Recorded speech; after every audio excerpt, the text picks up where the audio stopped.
Assalamualaikum warahmatullahi wabarakatuh. Alhamdulillah.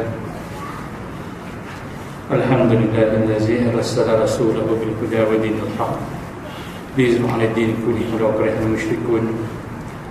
Asyhadu an la ilaha illallah wahdahu la syarika lahu. Lahul mulku wa lahul hamdu yuhyi wa yumiitu wa 'ala kulli syai'in qadir. Wa asyhadu anna Muhammadan 'abduhu wa rasuluh. اللهم صل على سيدنا محمد طب القلوب ودوائها وعافية الأبدان وشفائها ونور الأبصار وضيائها وعلى آله وصحبه وبارك وسلم. اللهم صل صلاة كاملة وسلم سلاما تاما على سيدنا محمد الذي تنحل به العقاد وتنفرج به الكرب وتقضى به الحوائج وتنال به الرغائب وحسن الخواتيم ويستسقى الغمام بوجهه الكريم وعلى آله وصحبه في كل لمحة ونفس بعدد كل معلوم لك. أما بعد فيا أيها المسلمون والمسلمات اتقوا الله. قال الله تعالى في القرآن الكريم ومن يتق الله يجعل له مخرجا ويرزقه من حيث لا يحتسب. Barang siapa yang bertakwa kepada Allah, Allah memberi jalan keluar di atas kesulitan dan Allah mengurniakan rezeki yang tidak disangka-sangka.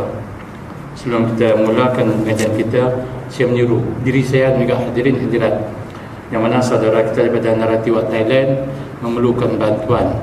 Di antara ketakwaan kita kepada Allah iaitu menyumbang arti kata mereka dalam bentuk fi sabilillah. Talab al-ilmi faridatan ala kulli muslim. Menuntut ilmu itu satu fardu ain, kewajipan kata setiap muslim lelaki dan juga wanita. Maka mereka yang menuntut ilmu tuan-tuan, mereka ada hak. Kalau dalam bab zakat dia termasuk dalam fi sabilillah. Khudh min amwalihim shadaqatan tutahhiruhum wa tuzakkihim biha. Ambillah sebagian daripada harta kamu, harta yang kita cukup haul nisab, keluarkanlah harta tersebut untuk diberikan kepada orang yang tertentu mengikut syarat-syarat yang tertentu. Di antaranya fi sabilillah, orang yang menuntut ilmu. Kalau anda tuan-tuan ada zakat ke, ada apa tuan-tuan, boleh sumbang kepada wakil daripada pelajar tersebut daripada Naratiwat Thailand memerlukan bantuan. Sebab kita saudara seagama boleh bantu. InsyaAllah lepas solat Isya nanti bolehlah kan nampak jadah ke apa-apa, tak bagilah berapa yang boleh dapat. Ataupun kalau beberapa hari tinggal di sini, tuan-tuan hubungi dia ataupun AJK Surau Kota Warisan ni lah, boleh berhubung berbincang sama ada peruntukan daripada masjid ni ke ataupun sumbangan ramai boleh disalurkan kepada saudara yang memerlukan. Maka kita mengeluarkan adalah bila saudara kita memerlukan, maka dia termaktub dalam hukum. Kalau dia dalam keadaan susah, mudarat, maka wajib kita tolong saudara seagama. Tapi kalau dia dalam keadaan situasi selesa, situasi kalau bagi pun tak apa, tak bagi pun tak apa, maka jatuh hukum sunat. Kena faham. Tapi kalau kita bagi kat dia menyeleweng, tidak menggunakan dana tersebut untuk kejayaan yang betul, hukumnya kita tahu dia ni tak betul ni, maka dia hukum haram, dilarang. Kita bagi duit kat dia beli nombor akaun pula tuan-tuan, maka kita bersubahat, terang-terang tak boleh hukum itu haram. Wallahu a'lam bissawab. Sambung kita tengok muka surat yang 387. 387 bab tuan-tuan apa? Masih lagi dalam bab ghurur, ya betul. Masih lagi bab ghurur 387. Dalam muka surat 387. Nampak? Kalau tak jumpa tu tak lama lah tu jumpa. Golongan ahli tasawuf yang tertipu, bahaya, dan masih lagi dalam bab bahaya ghurur. Golongan ahli tasawuf yang tertipu.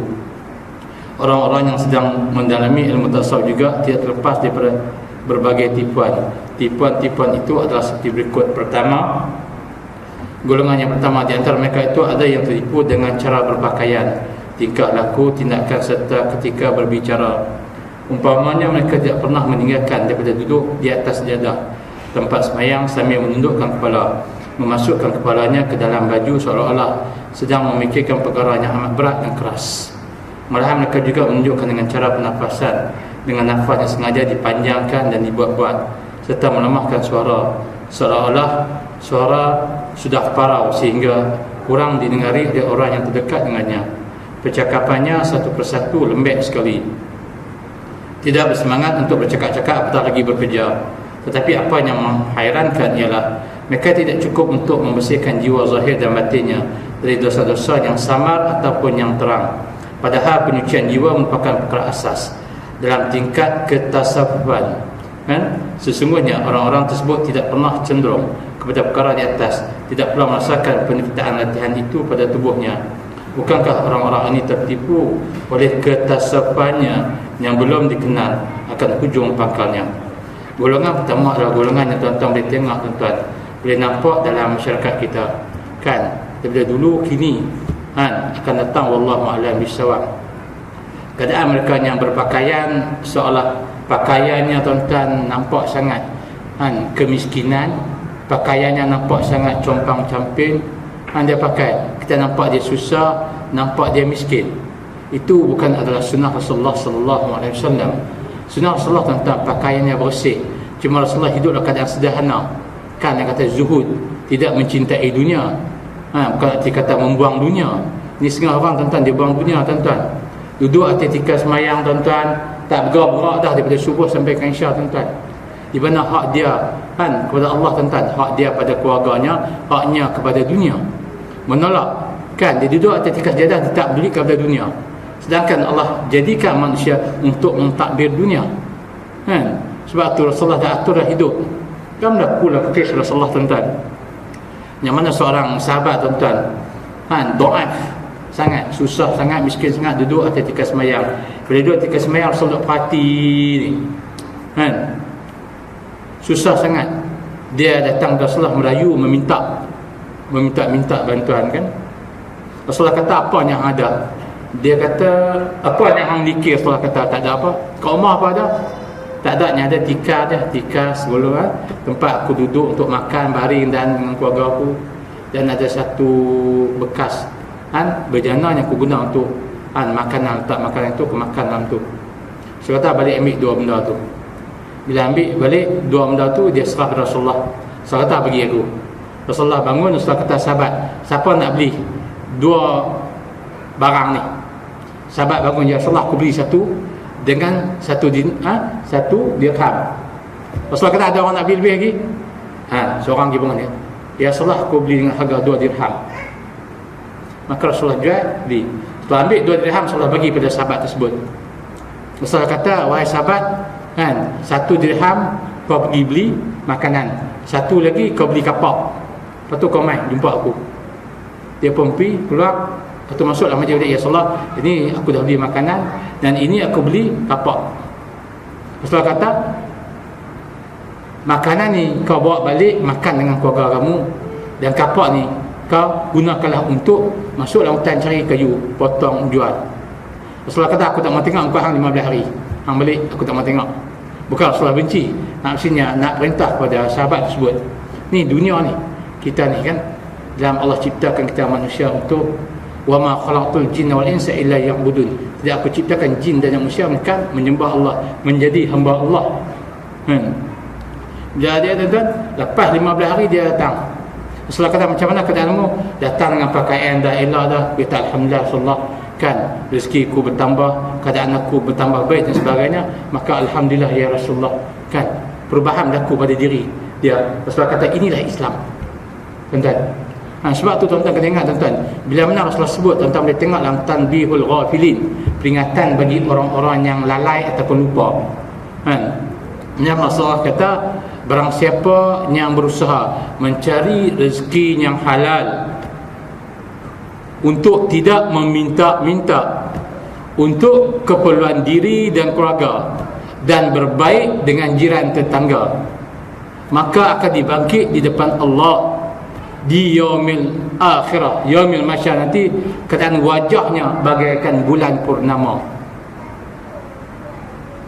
Dan Rasulullah kata, maka barang siapa yang mencari rezeki yang haram ataupun mencari rezeki yang halal untuk memperbanyakkan hartanya, untuk berbengah megah dengan hartanya, untuk sombong dengan kekayaannya, maka akan bertemu dengan Allah pada yaumil masyar dalam keadaan Allah murka kepadanya.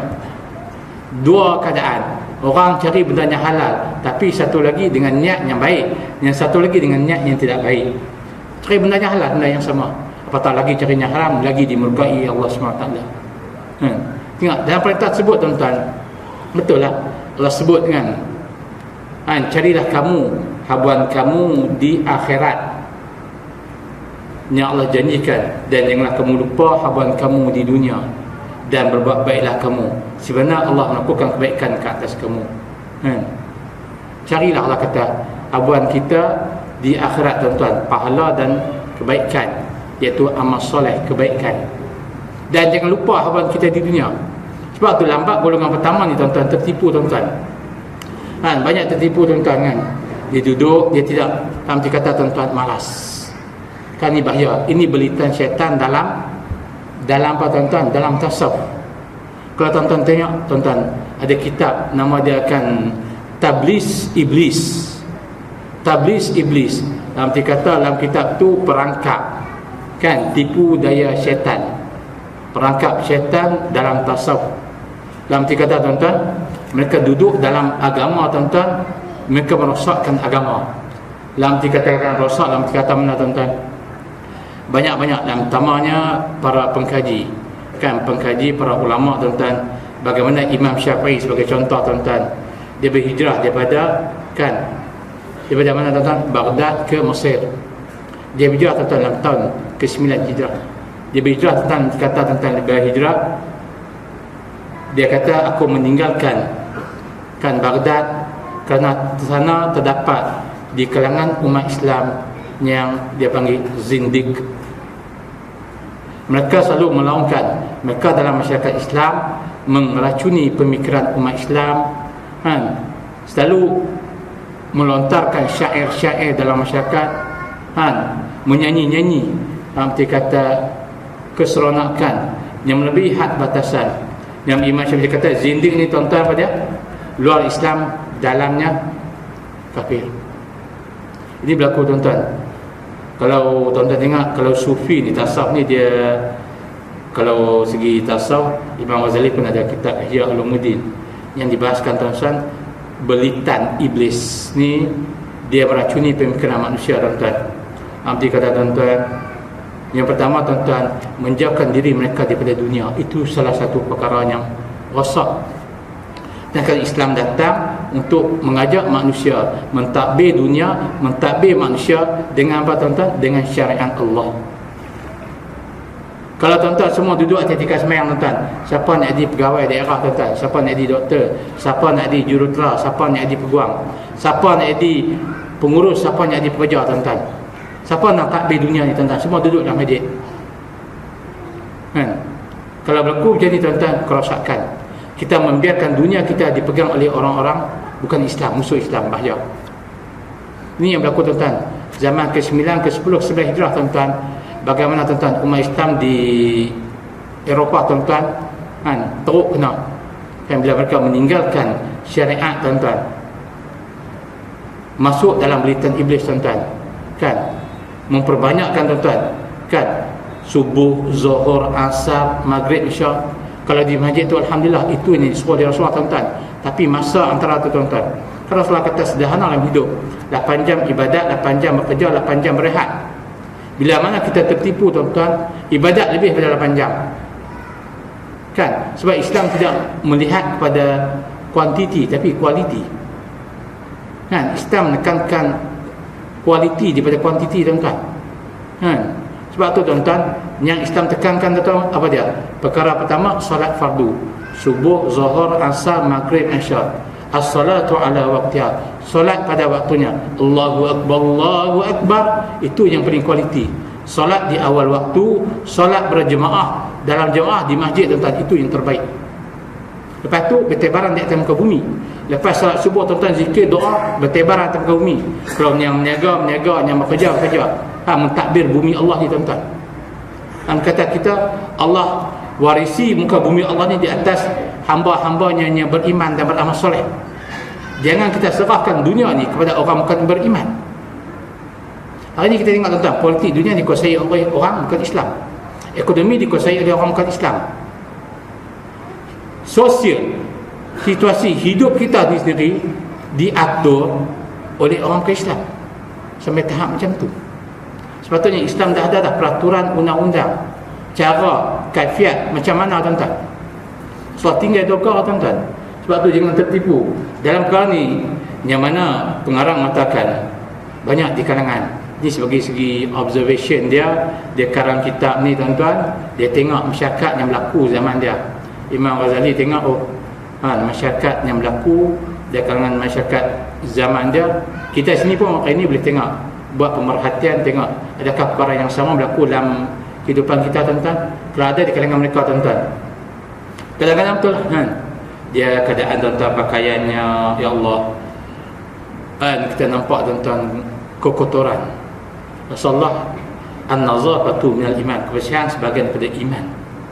Kalau tampung itu nombor 2 cerita kan, Rasulullah pun ada pakaian tampung, tapi kebersihan adalah asas.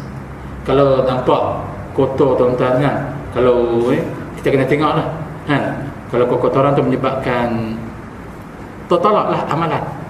Itu yang kita takut tuan-tuan. Kotor dalam 2 bab. Yang pertama, kotor dalam segi apa tuan-tuan? Dari segi luaran, zahir. Yang kedua, kotor dari segi batin. Ini yang pengarang katakan, mereka ni tuan-tuan ada penyakit dalam hati, batinnya tuan-tuan. Dalam kata hidup tuan-tuan, meminta. Islam larang tuan-tuan.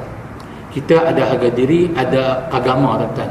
Sebagai manusia hamba Allah, sebagai orang Islam ada harga diri tuan-tuan, ada prinsip, ada pegangan, akidahnya, syariatnya, akhlaknya tuan-tuan. Kita dilarang tuan-tuan, jangan meminta kalau kita bukan orang yang terlalu susah.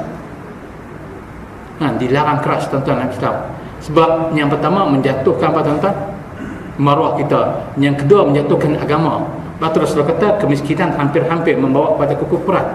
Sebab apa tuan-tuan? Bila kita meminta orang tu suruh buat melanggar syariat tuan-tuan, bahaya tak tuan-tuan? Kalau dia buat bercanggah segi akidah tuan-tuan, lagi teruk. Ini yang Islam suruh pelihara tuan-tuan. Kalau kita Islam adalah yang Rasul sebut, al-Islamu yu'la, Islam tu di atas kan, golongan yang di atas, yang tingkat atas, yang memberi kebaikan tuan-tuan, dunia dan akhirat kan. Tangan yang memberi lebih baik daripada yang meminta. Betul tak? Kita ni yang memberi, sama ada zakat, sedekah, wakaf, bagi tuan-tuan lebih baik daripada yang meminta. Itu Rasul sebut tuan-tuan. Rasul dah beritahu kepada kita. Sebab tu dalam bab golongan pertama ni tuan-tuan, mereka kadang-kadang tu lah duduk dalam majlis kalau kat Madinah tu dia ada ujung-ujung dia punya sofa kan, golongan para ahli sufi tuan-tuan kena ingat tuan-tuan, berlaku zaman Rasulullah sendiri tuan-tuan. 3 sahabat datang kepada Rasulullah, ya Rasulullah, aku nak ibadat dan aku tak mau berhenti. Siang malam aku nak terus je ibadat, duduk kat masjid, aku i'tikaf. Daripada siang aku berpuasa ibadah, malam aku qiyamul lail terus. Golongan kedua kata, ya Rasulullah, aku nak berpuasa tak mau buka ya Rasulullah. Ketiga kata, ya Rasulullah, aku nak ibadah ya Rasulullah, aku tak mau kahwin takut halang ni. Aku duduk nak kena layan, nak tunaikan kewajipan pada kan orang di bawah tanggungan aku. Rasulullah kata, aku ibadah, aku tidur. Aku berpuasa, aku buka. Dan aku berkahwin. Barang siapa benci akan sunnahku, laisa minni, bukan daripada golongan umatku.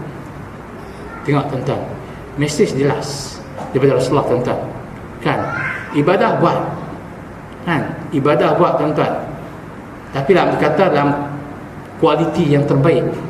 Jangan sampai ibadah tu tidak menyebabkan kita tuan-tuan. Rasulullah puasa buka tuan-tuan, maksudnya Rasulullah hidup sebagai manusia ni, hidup yang sebenar. Islam sederhana tuan-tuan. Islam contohnya sederhana. Solat Isnin, Khamis puasa. Sebulan 13, 14, 15 puasa. Kan kalau nak puasa. Kita tahu puasa 9 tahun, lemah, lembek badan. Macam mana nak pergi kerja? Kita orang yang ada pekerjaan tuan-tuan, tak kira lah kerja makan gaji ke, kerja sendiri ke. Dalam arti kata tuan-tuan, bekerja, berusaha. Kan tuan-tuan, lepas subuh keluar, buat apa yang kita nak buat. Maka itu kemuliaan di sisi Allah. Tuan-tuan kena ingat tuan-tuan, dalam ibadat 10 bahagian. 9/10 adalah usaha mencari rezeki. 1 dalam ibadat. 9/10 usaha mencari rezeki. 1 dalam ibadat. Tuan-tuan, betapa mulia, kan? Kan pernah satu kes berlaku zaman Rasulullah, tuan-tuan. Sayyidina Abu Bakar, Sayyidina Umar tengok seorang pemuda lalu dia kata, ya Rasulullah, pemuda tubuhnya gagah, kan, tubuhnya gagah, tuan-tuan, punya kekuatan ni, kalau bawa pergi jihad fi sabilillah ni terbaik ya Rasulullah. Rasulullah kata, kalau dia berusaha mencari rezeki untuk mencukupkan keperluan dia, itu juga jihad fi sabilillah. Mencukupkan keperluan keluarga dia, ibu bapaknya, isteri dan anak-anak, itu juga fi sabilillah. Dan dia berusaha untuk keperluan Islam dan umat Islam, itu juga fi sabilillah. Tengok tuan, jelas, betul tak? Sebab tu jangan tertipu lah. Kadang-kadang kita tertipu tentang bahaya besar. Sebab tu kita ada doa, Allahumma inna na'udzubika minal hammi wal hazan, wa na'udzubika minal adli wal kasal, wa na'udzubika minal jubni wal bukhl, wa na'udzubika min ghalabati da'i wa qahri rijal. Nanti kata kita minta doa kepada Allah bila sedih dan duka cita, malas dan penakut, bakhil, kedekut, dibelenggu hutang ataupun dizalimi oleh sama ada individu ataupun orang yang di atas kita. Kita doa kepada Allah, tuan-tuan. Sebab penyakit yang bahaya, tuan-tuan, beritan iblis dalam ni menyebabkan, tuan-tuan, mereka cuba ni, tuan-tuan. Bahaya, tuan-tuan, kena ingat, tuan-tuan. Kadang kita tanya dia orang ni, tuan-tuan, kan? Golongan yang kedua, tuan-tuan, tengok pula golongan yang kedua, terdapat pula golongan yang mengaku sudah memiliki ilmu makrifat, menyaksikan apa-apa yang sebenar-benarnya, sudah pula melalui berbagai tingkat dan keadaan, sudah menemui keyakinan, penyaksian pada Tuhan, serta merasa telah sampai ke taraf pendekatan diri kepada Zat yang Maha Esa. Tetapi sebenarnya apa yang dilakukan itu hanyalah kata-kata kosong belaka. Perkara-perkara yang berhubungan itu tidak ketahui sama sekali, hanya nama katanya saja yang ketahui. Sebab itu memperolehi daripada beberapa istilah yang seterusnya dihafal, diulang-ulang berkali-kali. Baru dalam seperti ini sudah menyangka bahawa taraf ilmunya sudah melebihi pengetahuan golongan awalin dan akhirin. Akibatnya seorang tersebut memandang hina kepada ahli fiqh, ahli tafsir, ahli hadis, juga sekalian alim ulama dalam pelbagai bidang. Lebih-lebih lagi jikalau melihat orang awam biasa, sehingga akan petani terpengaruh, meninggalkan sawah ladang, penenun meninggalkan penenunannya, seolah-olah mengekori di belakangnya seorang pengawal pribadi. Maka akan diajar kepada pengikut setianya kata-kata yang menyiurkan daripada soal-soal tasawuf, sebutir demi sebutir, diulang-ulangi dan dikeluarkan seolah-olah yang diucapkan itu merupakan wahyu yang memberikan soal-soal rahsia dan ghaib. Padahal semua yang diutarakan itu hanyalah tipuan belaka. Ia tertipu oleh amalan dan tindakannya, malah menipu orang yang mempercayainya. Hadirin hadirat muslim-muslimat yang dirahmati Allah, golongan yang kedua ni juga tentang bahaya, kan? Golongan ini dia menyatakan diri dia makrifat, kan dia duk baca tu, kan, awaludin ma'rifatullah, awal-awal agama mengenal Allah. Betul, kan, itu asas betul dalam kitab tauhid, kitab akidah. Kita nak kenal Tuhan dengan belajar, sama ada tauhid, sifat 20, akidah, apa juga perkara yang berkaitan dengan Allah. Kenal Allah, mengenal dalam arti kata menuntut ilmu, kan, bukan mengenal dalam arti kata ini dia mencari rahsia, kan. Makrifat yang dulu saya terangkan, ada orang makrifat dengan ilmu, ada orang makrifat dengan apa, tuan-tuan? Dengan peristiwa bala musibah yang Allah timpakan kepadanya, kan, bahawa dia nampak kebesaran Allah, keagungan Allah, tuan-tuan. Sebab tu, tuan-tuan, boleh tengok Imam Ghazali, tuan-tuan, dia makrifat dalam ibadat, dia nyatakan, tuan-tuan boleh rujuk boleh dalam Sirrus Salikin, kan, jalan-jalan orang yang menjalani ibadat. Dia kata bila kita sembahyang, tuan-tuan, di antara perkara yang penting, tuan-tuan, iaitu hati, kan. Perkara yang penting, roh dalam sembahyang, apa dia disebut, tuan-tuan? Roh dalam sembahyang adalah dalam pekerjaan batin. Apa dia, tuan-tuan? Yang pertama disebut hadir hati. Bila Allahu Akbar, mesti paling kurang, dia kata sekurang-kurangnya, tuan-tuan, mesti ada apa, tuan-tuan? Mesti ada 3 perkara, tuan-tuan. Kalau solat maghrib, usolli, saja aku solat. Solat apa? Fardu ke sunat? Fardu. Fardu apa? Maghrib, kerana Allah Ta'ala. Saja aku solat fardu maghrib, Allahu Akbar, sah. Itu paling kurang, dia kata kena ingat, hadir hati. Kalau hak tu pun tak ada, tolak segi batin, pahala habis. Kalau segi niat, tuan-tuan, tolak, Tu kata qasad, ta'rad, ta'yin. Niat aku solat. Ta'rad apa dia tuan-tuan? Sunat ataupun fardu. Ta'yin apa dia? Maghrib ke Isyak ke apa? 3 tu sebut hukum sah. Segi fiqh hukumnya sah. Tapi yang saya nak cerita ni penekanan ni tuan-tuan. Kita nak mengenal, nak makrifat ni, saya nak ceritakan juz makrifat hadir hati tuan-tuan. Yang pertama hati mesti ingat Allah, mesti ingat Allah. Kan? Bukan Allahu Akbar, Allah hilak baru beli, tak kunci gini. Ingat hilak baru beli, tak bayar lagi, bulan pertama pun tak bayar lagi. Kan? Allah duduk saw pertama, belakang dah 3 saw. Nak belah tak boleh, kena tunggu juga 3 rakaat sampai maghrib habis tu. Hati tak ingat. Dia ingat kereta baru. Kan? Dia ingat Allah di NW aku lupa nak kunci pula. Tertinggal dompet pula, duit 3,000 lah dompet tu lah, kereta pecah mampus. Habis. Hadir hati. Khusyuk tak sampai dah tuan-tuan. Khusyuk tak sampai. Yang kedua tuan-tuan, tafahum. Kan? Memahami apa yang kita baca, apa yang kita buat. Imam Ghazali kata, nak makrifat ni, dalam solat ni, roh solat adalah ni, dia kata. Pertama hadir hati, yang kedua tafahum. Mesti faham. Bismillahirrahmanirrahim. Dengan nama Allah yang Maha Pemurah Penyayang. Tahu sifat Allah tu, Pemurah Penyayang. Apa yang kita baca hati faham, apa yang kita buat kita tahu. Rasulullah buat macam mana? Kan, takbir. Kan? Rasulullah rukuk macam mana, sujud macam mana, kita tahu. Kalau berdasarkan apa tuan-tuan? Sama ada nakli, dalil berdasarkan Al-Quran dan juga As-Sunnah. Rasulullah kata, "Sallu kama ra'aitumuni usalli." Salatlah kamu seperti mana kamu tengok aku salat. Kita tengok tak? Guru kita janjang tu. Daripada Rasulullah sampai para sahabat sampai ke guru. Dia tengok semayang macam mana. Tak kira lah. Kalau mak bapak kita guru, mak bapak kita lah guru kita. Dia tunjuk macam tu semayang betul. Kan? Kita faham apa yang kita buat, dan kita faham apa yang kita kata. Yang ketiga tuan-tuan, ta'zim. Ni makrifat dalam solat. Ta'zim, membesarkan Allah. Bila Allahu Akbar, habis dah, tak ada apa dah tuan-tuan. Ta'zim, membesarkan Allah, kata Imam Ghazali dalam Ihya Ulumuddin. Membesarkan Allahu Akbar, jelas. Kan? Masa tu tak adalah yang besar Allah. Dunia tolak tepi. Allah keutamaan masa tu. Fokus, konsentrasi Allah. Ni tu, kita tak bercakap dengan Allah ni. Kan? Cuba tuan-tuan nak mengadak sultan kan, nak mengadak agung tuan-tuan. Kan? Duk dolat tangku main-main pula kan? Memang tuan-tuan. Kan duk dolat tangku, duk main-main, angkat tangan lebih kurang. Kita rehearsal pun kan? Rehearsal pun tuan-tuan kita tengok. Bukan main protokol, marah. Angkat betul-betul. Garam ke main. Kita kata slow lah sikit. Kalau orang lain jabat ni kadang kita kenal, kita kenal kita. Sok mak tak ton. Tu dia baru dengan sultan tuan-tuan, baru sultan manusia. Kan? Angkat betul-betul. Segi perbuatannya dia tahu dia buat. Mulia. Baru manusia tuan-tuan. Ni Allah lagi tuan-tuan. Ta'zim. Tu dalam kata makrifat tu, mengenal. Ketiga tuan-tuan, takut. Mesti ada perasaan takut tuan-tuan. Dan sembahyang tuan-tuan, sebab tu kita tengok dia orang tadabbur. Kan? Bagaimana Sayyidina Umar Al-Khattab bila sembahyang tuan-tuan, bila dia baca surah Al-Baqarah tuan-tuan, suara dia kedengaran tenggelam. Sedu sedar. Menangis menitis air mata tuan-tuan.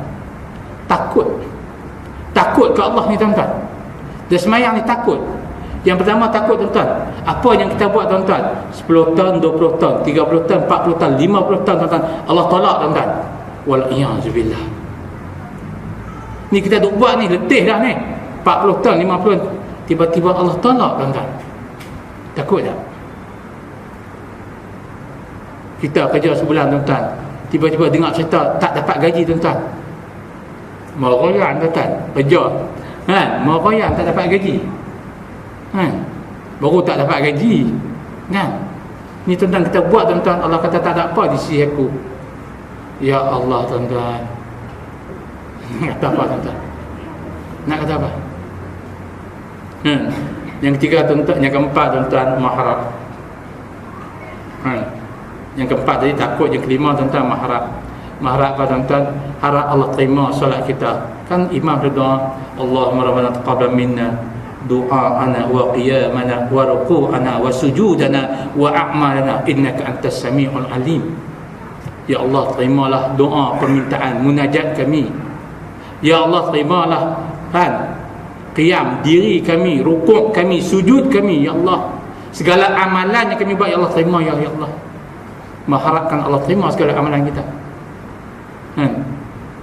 Kan Nabi doa, taqabbalallah minna wa minkum wa taqabbal ya karim. Semoga Allah terima. Takut Allah tak terima, harap. Dan sekali makrifat pada Allah yang kata malu tuan-tuan, malu. Kan Imam Ghazali kata mesti ada malu tuan-tuan. Ni malu tak ada tuan-tuan. Kan kadang tuan-tuan semayang kat rumah tuan-tuan pakai kain je, baju tak pakai. Habis mandi terus pakai kain, Allahu Akbar. Tuan-tuan, akhlak tak ada tuan-tuan. Cuba pergi jumpa member ingat pakai kain je dah, pergi jumpa kat luang tu nak minum teh tarik kedai mamak, pakai kain dah lah, tutup aurat. Malu tak tuan-tuan? Orang tengok dia ni betul ke tak betul ni. Dengan Allah kena ada akhlak lah, malu. Kan tuan-tuan, kita jangan ni tuan-tuan. Kadang-kadang tuan-tuan pergerakan kita tu tak tahulah dia ikut mazhab mana, wallahu a'lam bissawab. Malik, Hanafi memang dia pergerakan tak terbatas. Syafi'i agak detail. Syafi'i dia tak bagi gerak banyak-banyak. Kalau gerak pun boleh tuan-tuan, gerak yang halus. Yang besar pun sekali je. Kalau dia 3 kali, dia angkat 3 kali, batal Syafi'i. Kan? Tapi kalau Maliki tuan-tuan tengok Imam Haramain kan, dia kadang-kadang dia betul serban dia kan. Dia betul serban hati, dia tak lari. Dia tadabbur Al-Quran. Kita betul serban dia tak ingat apa dah. Ish, betul tak ni? Ish, hati tu dah lari. Kan? Abdul Rahman Sudia kata dia betul tuan-tuan, tapi dia baca Quran tu hati dia tak menangis tuan-tuan. Kita kalau memang betul dah tak ada apa dah, hati lari dah tuan-tuan. Kalau nak sering ukul kopiah tak betul kan, lari tuan-tuan. Perbuatan tu Imam Ghazali kata perbuatan juga sama ada malu atau tidak kepada Allah. Ni depan Allah. Tu katakan makrifat berdasarkan ilmu. Sebab di sini tuan-tuan, golongan kedua ni bahaya tuan-tuan. Dia kata dia makrifat, dia kenal Allah. Dia kenal berdasarkan apa? Dia kenal Allah berdasarkan apa tuan-tuan? Kalau dasar bukan ilmu tuan-tuan, dia bohong. Kan banyak golongan macam tu tuan, menafikan yang ni tuan-tuan. Dia kenal Tuhan, kenal macam mana tuan-tuan, tak tahu. Wallahu a'lam bissawab. Kalau tahid kena tanya dia yakin sampai tahap mana? Dua, nakli dan juga akli. Kalau bab ilmu kalam, nakli berdasarkan kalau Allah tu nya'asa, qul huwallahu ahad, katakanlah Allah nya'asa, kan itu segi nakli Al-Quran. Yang para sahabat tanya Rasulullah, kan apakah perkara yang berubah? Dia kata amantu billah fastaqim, beriman kepada Allah dan istiqamah sampai mati. Jangan syirik, jangan buat sesuatu perkara yang membatalkan iman sampai hang mati. Iman asas yang Rasul sebut. Sebab tu kalau kita tak ada dalil tuan-tuan, keyakinan tak sampai, bohong lah. Tak tahulah kalau tuan-tuan macam saya biasa makan nasi Arab, makan nasi ni, saya tahu mana lebih sedap. Beranak makan nasi putih tu lah dengan lauk menggulai. Dah pergi belajar baru makan nasi Arab. Oh, nasi Arab macam ni rasa dia. Orang Cina nasi Arab macam ni rasa dia. Kan? Tiba-tiba orang kata jom Ustaz pergi makan nasi Arab. Saya rasa ini bukan nasi Arab ni nasi Melayu. Kan dia mesti ada rasa. Kan dalam kata tuan-tuan kita tahu segi sifat makanan tersebut dan segi zat rasa dia. Kan macam tu juga tuan-tuan, orang yang mengenal Allah, orang yang tahu ibadah, makrifat mengenal tuan-tuan. Ni tuan-tuan dia kadang-kadang dia mengutuk, dia kata ulama fiqh ni orang yang duduk kat majlis ni syariat dia. Depa ni apa tuan-tuan? Kulit je kita ni duduk sembang kat kedai kopi lebih ulama daripada ulama. Lebih ustaz daripada ustaz. Sembang tinggi, makrifat, kan, tarekat, syariat, makrifat, syariat, tarekat, hakikat tak ada tuan-tuan, mati baru jumpa. Melainkan orang yang menjalani suluk, dalam kata menjalani. Imam Ghazali dia tulis kitab Ihya Ulumuddin tuan-tuan, dia melalui perjalanan tersebut dia tulis kitab. Kan, dia bertemu, dia katakan makrifat. Hakikat tuan-tuan mati tak ada orang boleh tahu. Hakikat mati tak tahu, hakikat syurga, hakikat neraka siapa pun tak tahu. Besok kita bertemu Allah baru tahu. Kita yakin berdasarkan ilmu yaqin, bukan ainul yaqin. Rasulullah tengok syurga, tengok neraka, bertemu dengan Allah Rasulullah. Kita tuan-tuan tak ada, tuan-tuan. Orang kata dia kata bertemu dengan Allah, pembohong. Manusia tak boleh, tuan-tuan. Nak temu Allah di akhirat besok. Kita yakin berdasarkan, tuan-tuan, ilmu. Kan? Keyakinan tu ilmu. Kan? Yang Allah bagi faham, Allah bagi makrifat, Allah bagi faham tu. Lain benda tu wallahu alam, tuan-tuan. Kan? Dasarkan pada ilmu, keyakinan ni. Kan? Kalau tanpa ilmu, tuan-tuan, tak sampai keyakinan. Kan? Kadang-kadang ya macam contoh kes kan, depa makrifat, depa kata depa bertemu. Makrifat, tuan-tuan, kita duk mengaji sifat, duk mengaji asma, kan, uluhiyah, rububiyah, di situ Allah ajar. Tak tentu, tuan-tuan. Kadang ini mengaji tahun 4 baru faham. Kadang ini mengaji 3 tahun baru faham. Kadang ini mengaji 10 tahun baru faham. Ini berdasarkan pengalaman saya. Tengok ada ilmu yang saya tak faham, saya mengaji. Saya kata, apalah ustaz ni cakap ni, tak boleh masuk, tak dapat. Saya kata, ya Allah, kan, buka ya Allah. Kita tak tahu ni apa dia benda, kan. Tapi rupanya, tuan-tuan, lepas 10 tahun baru Allah buka kefahaman tersebut. 10 tahun, tuan-tuan. Macam mana orang kata itu dia faham? Ilmu Allah ni tak semua, tuan-tuan. Ada yang Allah bagi lah tu faham ni, kan. Sebab tu kita kena beringat. Sebab tu golongan yang mengatakan mereka golongan awalin wal akhirin ni, kadang-kadang, tuan-tuan, dia declare diri tu bahaya. Golongan ketiga, tuan-tuan, golongan yang merupakan yang sesat sekali, iaitu menganggap ibadah segala apa saya lakukan lapangan syariat disingkirkan sama sekali. Ni golongan yang bahaya ni, tuan-tuan. Ni golongan ni lagi bahaya. Golongan ni angkat diri terus, tuan-tuan. Ibadah ni apa dia, tuan-tuan? Perkara yang segi syariat dia tolak habis semua. Dia kata dia nak makam paling tinggi. Makam apa, tuan-tuan? Wali. Wali apa? Wali syaitan. Dia kata arak haram, tapi kalau tak mabuk halal. Menghalalkan benda yang haram. Dia kata kan, disyariatkan semayang, dah naik makam tinggi, tak perlu dah. Ni yang berlaku, tuan-tuan. Yang berlaku pada Syekh Siti Jenar. Dia tolak syariat, dia kata dia naik tinggi dah. Ilas dia kata Allah bersatu dengan dia. Ulama jatuh hukum hang sesat, batal iman, hukum bunuh. Sidang ulama panggil bercanggah, batal iman, kembali balik Islam. Dia kata aku tak kembali, aku berpegang dengan, tuan-tuan. Habis ulama jatuhkan hukum berdasarkan apa yang dia kata, apa yang dia faham, bercanggah daripada Quran dan As-Sunnah. Ilas dia kata Allah bersatu, kan. Nanti kata ni faham, tuan-tuan, bahaya, kan. Dia panggil apa? Ittihad tu, bersatu Allah. Kita mana boleh bersatu, tuan-tuan?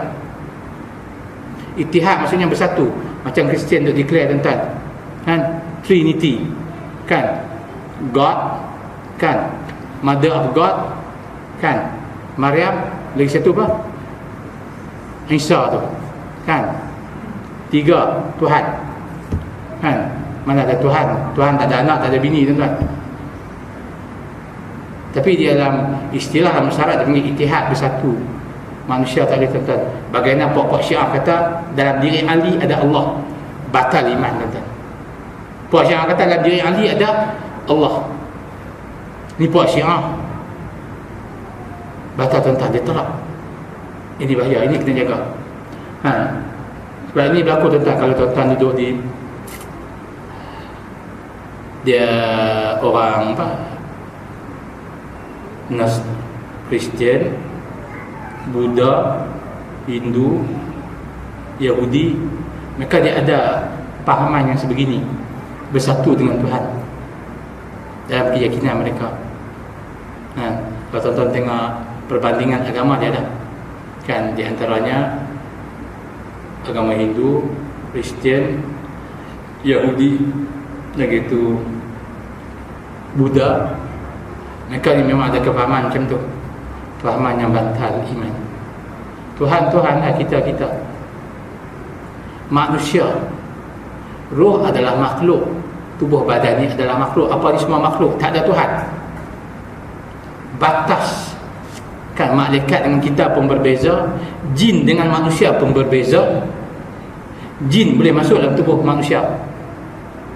Kan? Itu tak signifikan. Sebab tu manusia boleh jadi macam-macam. Dia boleh masuk, dia boleh dengan izin Allah. Malaikat boleh merupa manusia. Jibril merupa manusia ketika bertemu dengan Nabi Allah Ibrahim. Jibril bertemu Rasulullah keadaan manusia di atas muka bumi, kan, yang menurunkan wahyu. Allah zat mutlak, tak boleh menyupai mana-mana. Kalau menyupai, tuan-tuan, itihad ni bersatulah, batal, ataupun dipanggil hulul. Allah menyusup ke dalam diri makhluk, batal, tuan-tuan. Nak menyusup macam mana? Tahu menyusup bahasa kita macam mana? Menyusup macam menyelinap lah, kan bahaya. Itu yang berlaku, tuan-tuan. Memang ni adalah di antara ajaran-ajaran sesat. Memang dia menggunakan pendekatan begitu, kan. Sebab tu kita tengok Fir'aun berani mengaku diri dia Tuhan. Fir'aun berani mengaku Tuhan. Berapa jenis manusia mengaku dia Tuhan? Siapa mengaku Tuhan? Adik-adik Fir'aun. Fir'aun disiksa daripada Allah Ta'ala, mengaku Tuhan. Dan golongan yang empat, yang terakhir, tuan-tuan, ialah golongan terdapat pula orang manusia yang mengubah dirinya merupakan orang yang budi pekerti, mulia, bertawaduk, lapang dada, serta banyak memberi toleransi sesama manusia. Oleh itu mereka akan memberi bantuan dan menghadapkan diri untuk memberi dana pada kaum ahli sufi. Mereka itu mengumpulkan kaumnya maksud diri untuk berteman pada orang-orang yang mulia dan suci. Tapi sebenarnya apa yang terkenal hati mereka? Pertanyaan, sebenarnya keadaan yang itu digunakan sebagai perangkap untuk memperoleh kekayaan, kepimpinan. Harta banyak dikumpulkan tanpa mempedulikan halal atau haram, juga tanpa diperiksa mana yang syubhat, mana yang bukan. Semuanya diambil itulah yang digunakan untuk memberi nafkah pada orang-orang yang junjung tinggi. Bayar, ini kalangan mungkin ada dalam masyarakat kita, tuan-tuan. Dia buat baik mualim, ada ulama, ada orang alim, ada orang yang soleh, tuan-tuan. Dia berpura-pura, tuan-tuan, bukan hakikat dia ikhlas kerana Allah. Bukan dibuat tu kerana Allah, ikut sunnah Rasul, mencari keredaan dan keamanan Allah, tidak. Tapi dia pura-pura depan orang alim, tuan-tuan. Memanglah, tuan-tuan, duit halal haram dia ambil, tuan-tuan. Yang halal dia ambil, yang haram pun disebab, tuan-tuan. Dia adalah pemimpin yang zalim, tuan-tuan. Pergi jumpa orang alim, tuan-tuan, dia buat baik pula. Minta orang alim tolong doa, dia biar dia berjaya, harta dia biar banyak, nanti boleh sumbang untuk agama. Biar dia, orang alim doa kat dia, biar jadi pemimpin. Lama sikit pemimpin, dia cut habis semua. Dekat habis semua, tuan-tuan, dia bagi sikit ke orang alim ni. Bagi ke orang alim, tuan-tuan, RM100 dia sapu, 100 juta. Pandai dah. Golongan ni ada. Ni golongan yang terdapat. Dia pura-pura, tuan-tuan, kan. Bila majlis dia pergi, tapi hakikatnya bukan ikhlas kerana Allah. Pura-pura, kan. Maulid dia pergi, masuk duduk dalam tu, menyelinap, duduk, berjanji ke, marhaba ke, duduk, duduk.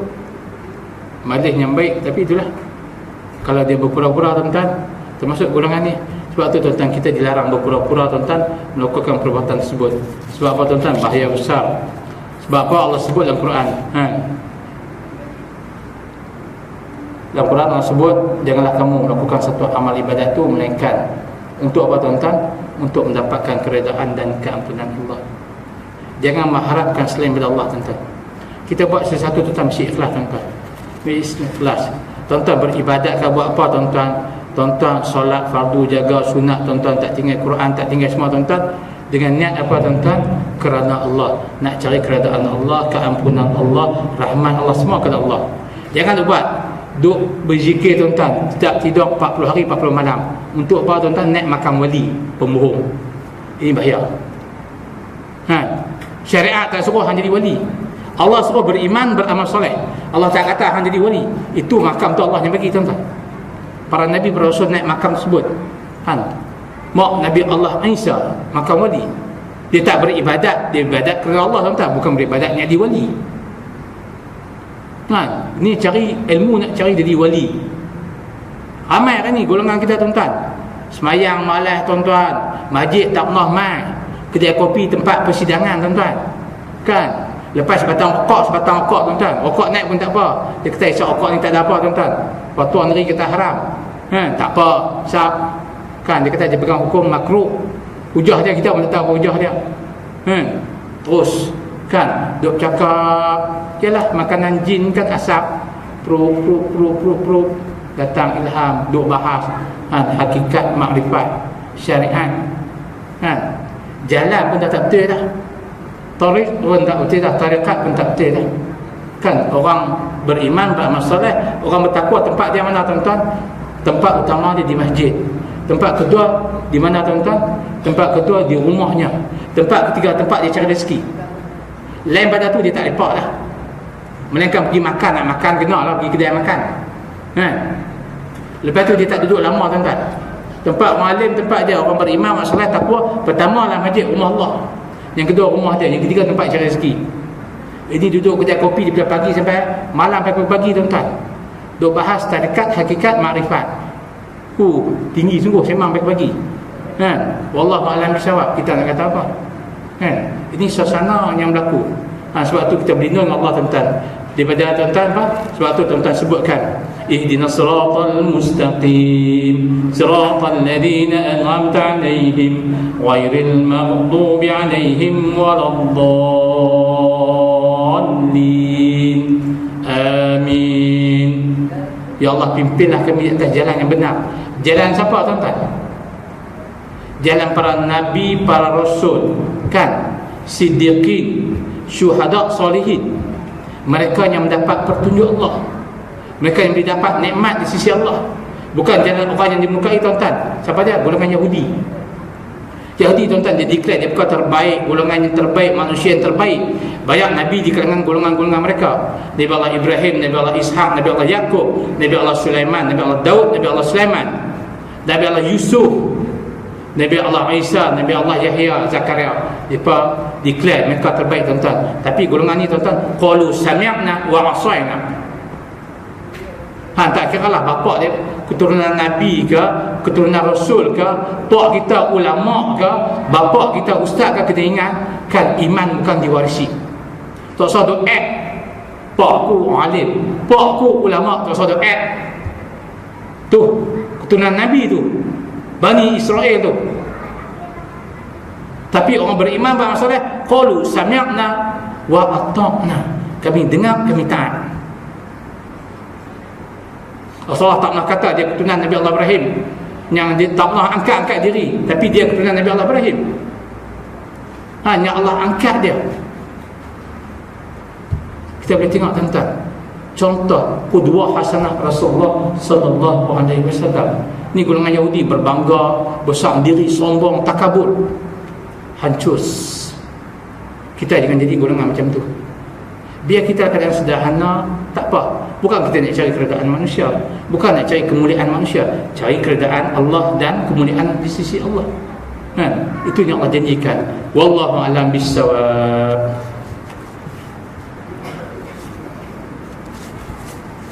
Ada apa-apa pertanyaan? Kena tutup, saya dengar ada yang geleng dah sebelum mangguk, tutup.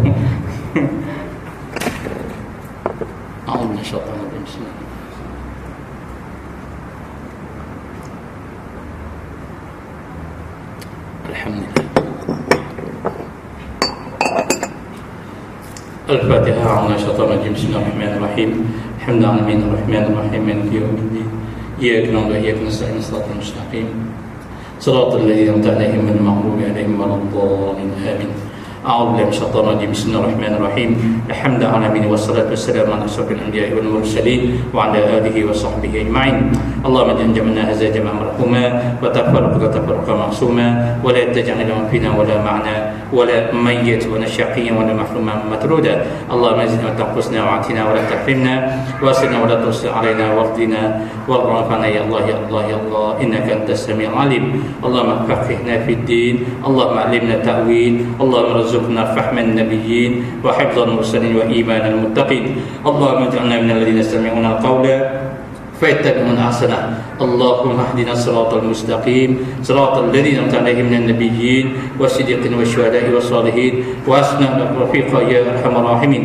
اللهم اهدنا بهداية القرآن ونجنا من النار بكرامة القرآن وارفع درجاتنا بفضيلة القرآن وكفر عنا سيئاتنا بتلاوة القرآن يا ذا الفضل والإحسان. ربنا آتنا في الدنيا حسنة وفي الآخرة حسنة وقنا عذاب النار. والحمد لله رب العالمين.